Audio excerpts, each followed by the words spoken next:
I don't think I look any more or any less for answers in Judaism than 15 years ago. Like, I think it's good in the areas where it's good, and it it really doesn't have a whole heck of a lot to say about the practice of journalism, for instance. Do you consider yourself a journalist? I consider myself someone who at times practices journalism. Well, let's talk about your blog, because it's got a little of everything. It's a little bit of self examination, especially your relationships with women. That's a frequent thing that you blog about. It's also sort of you do search for the scandal in Judaism, whether it's in people you know or people you hear about. If we were talking about Catholicism, we would say the church. I don't know what the analog to the church is in Judaism. There is no analog to the church in the Roman Catholic Church, for instance, right, and the Seventh-day Adventist Church are hierarchical. Right. Judaism is not. Right. So what you search for, you like to expose hypocrisy among Jews. Is that a fair statement? I love a story that makes my pulse race, and I'll settle for a story that's mildly interesting if I need to keep the blog turning over. And so kind of what powers and drives my blog is primarily instinctual.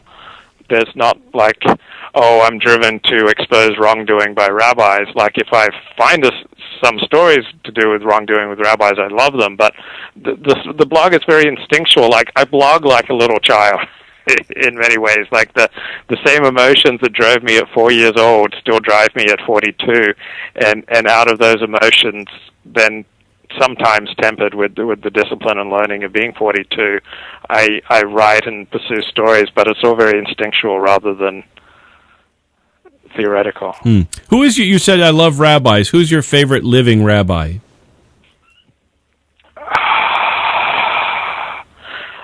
Wow. Rabbi Joseph Telushkin, Dennis Prager's best friend and co-author, would be at the top of my list, though he did write a very scathing letter condemning me a few years ago. The problem, Mark, is I feel like I'm giving the kiss of death if I commend various rabbis, because I'm not a beloved figure within Orthodox Jewish life.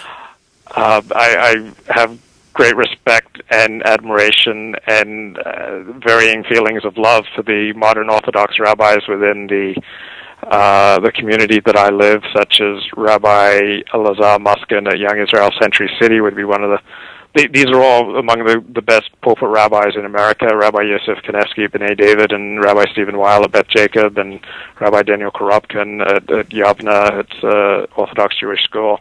So Los Angeles has many of the premier modern Orthodox rabbis. But, I have a tendency to idealize and devalue. I remember a shrink pointed this out. Meaning you build people up and like to knock them down?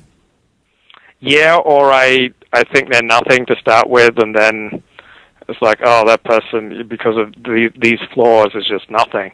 While this person over here, he's just the greatest.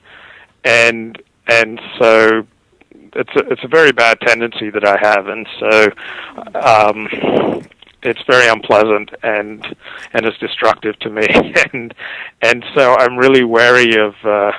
I think Dennis Prager is just like the greatest guy in the world, and I mean the poor man is no fan of Luke Ford by any means, and so I feel bad for him praising him, and I have no relationship with Dennis Prager. Like that ended when I started writing on him 12 years ago, but I still think he's the greatest thing since sliced bread.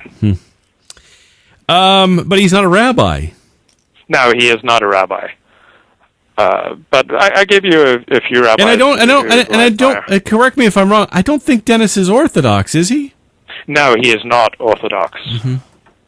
But he is 50 times the moral thinker of most Orthodox rabbis that I've encountered. Have you joined a shul? Because I think the last time we spoke, you had just been kicked out of one. Yes. Yes, I found another synagogue to call home, but it's very sad that there are 5 synagogues that have ejected me in the Pico Robertson community. Luckily, there are about 80 other shuls to go. And how do you join a shul? Do you just show up, or do you sign papers, or do you make a I have no idea how it works. To join a shul, you fill out papers and you pay dues. So pretty much every shul that I've belonged to, dues have been And around what's the $700 to $1,000 a year. And what's the paperwork like? Well, you just give your basic information, and then you give information on, say, when your parents died, if your parents are Jewish, for something called a Yahrzeit memorial.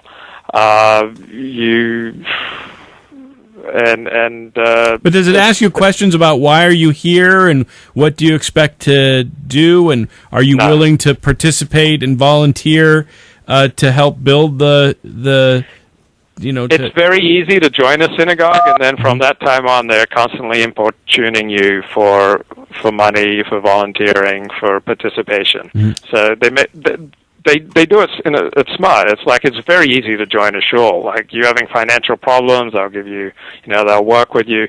They make it very easy to join, and then once you join, they pull you in and get you volunteering on various tasks and giving extra money to help the school, to help some project in Israel, to help the homeless in Los Angeles. So they're constantly asking you for money. Do you feel they do a lot of good? Yeah.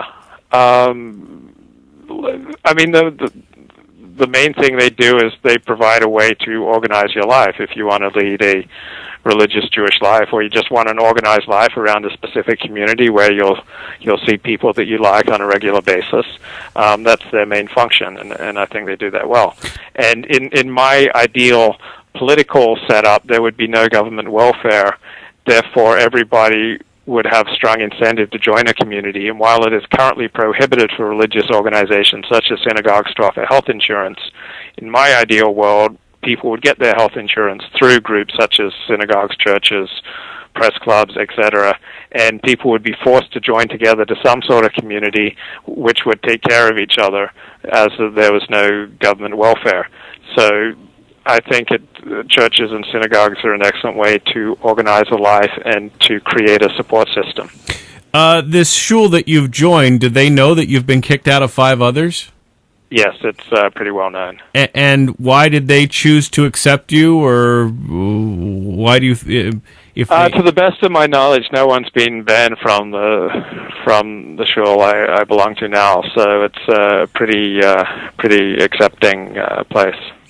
And is one similar to another, or are they vastly different? No, it's like every business has a distinct corporate culture. Yeah. Like in some businesses, it's cool to wear jeans and T-shirts, and others you'd never show up without a jacket and tie. Uh-huh. And every synagogue has a very distinct culture, and it's usually profoundly influenced or patterned on the rabbi.